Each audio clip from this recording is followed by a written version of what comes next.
All right, we got the new MTD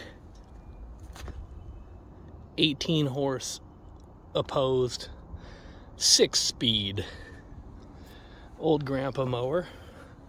Great condition, beautiful metal work, good paint, still has the deck on it. And we're gonna see if we can't just thrash the hell out of it. We got a spare for parts. The guy said it runs great, needs a new carb. This one needs a fuel pump. Lift pump was bad. And the one that's in the MTD is a good runner too. Okay, we've bypassed every single safety on the thing. I've got a new key switch that just goes straight to the starter solenoid. I bumped it and it tried to start, so we're gonna see if it starts. The choke doesn't work, so I have the choke. I don't have a choke cable, so we'll just see if it starts. It's a warm day today.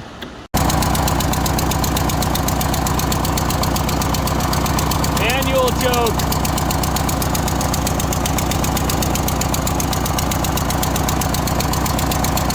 That's an exhaust leak. Mufflers aren't bolted on.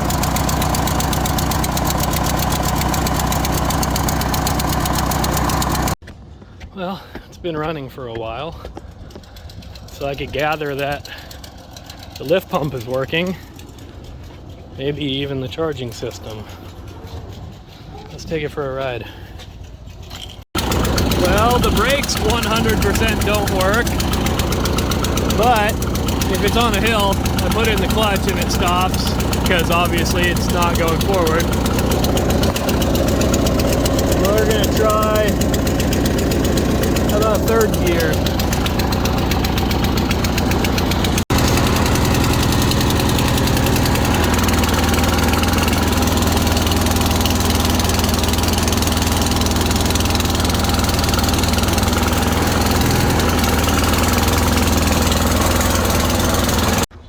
So this is happening way faster than I thought.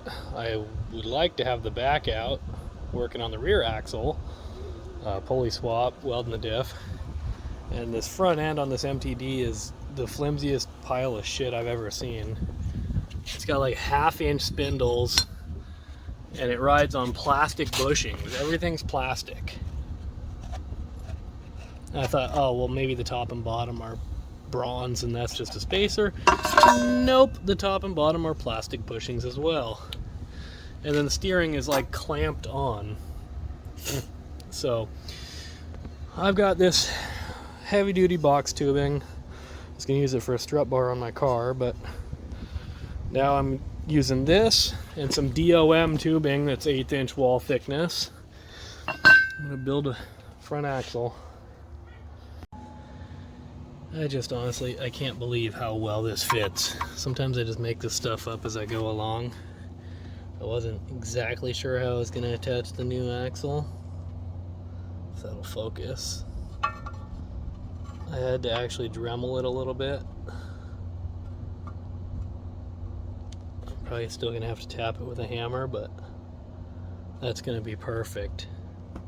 Obviously I don't think that's gonna be strong enough, so I'm gonna weld some more of the 1-inch DOM tubing in there and then weld it all together.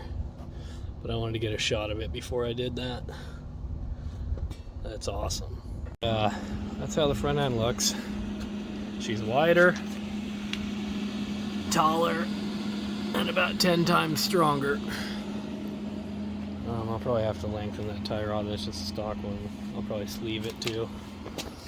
But yeah, now she's got 3/4-inch uprights, spindles, gusseted, roller bearing hubs. So I'm just gonna have to connect my steering linkage to the bottom of this. But it's about 2 inches taller. That's the pivot point.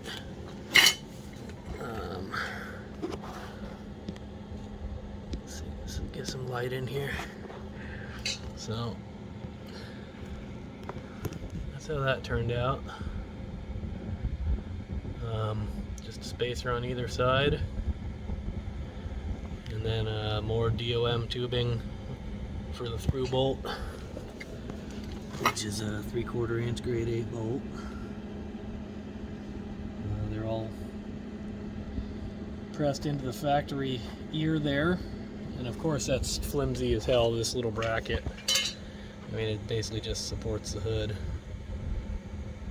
So I'm gonna run box tubing probably across here, basically reinforce the frame and this front end that holds the axle in. But yeah, loving the way that looks.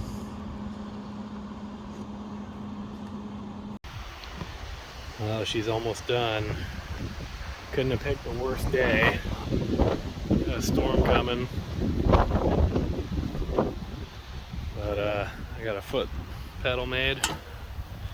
It's got actual roller bearings in there. Sealed bearings.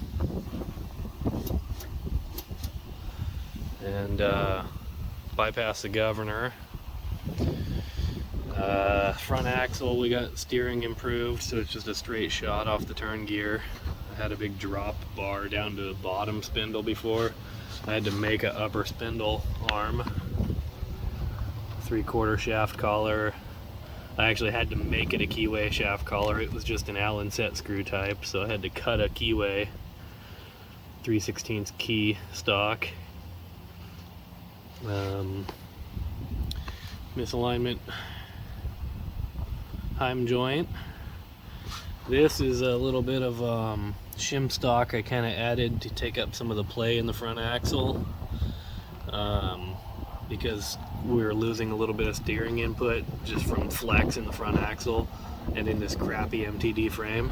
So I got this 1/8 inch bar all the way across just to take up a little bit of space and to just reinforce it, and that's just kind of stitch welded and then plug welded through the original factory holes up there, and it stiffened it up quite a bit. I'm probably still going to add some angle here and then maybe across here to tie in this flimsy front piece, but ran out of wire, so not today.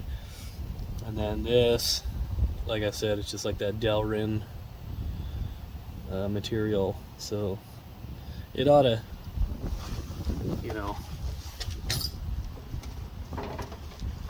go up and down in there just fine, but that way when we're pushing, we're not losing a bunch of steering input just due to flex, you know. That'll take up some of that slop. I'll repaint some of these scratches here. Look at that MTD red. Yeah, I got one wheel done. Did the same thing I did on my last one, the Craftsman.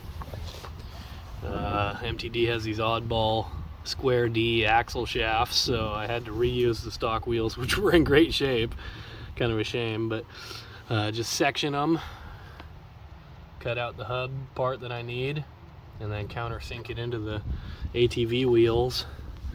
And just like last time, I mean, it fits nice. It centers itself. This is the MTD wheel, so you can just barely see the ATV wheel. So the taper matches pretty good, and then once it starts, you just pull it in with the bolts, and it just kind of whether it flares or friction fits or whatever. And that's my reinforced diff cover I built, just because the frame is so flimsy.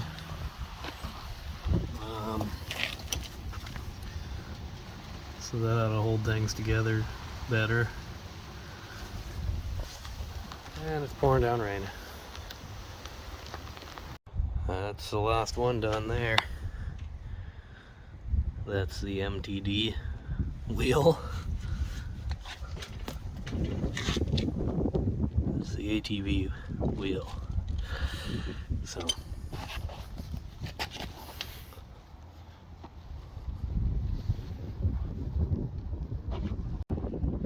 well,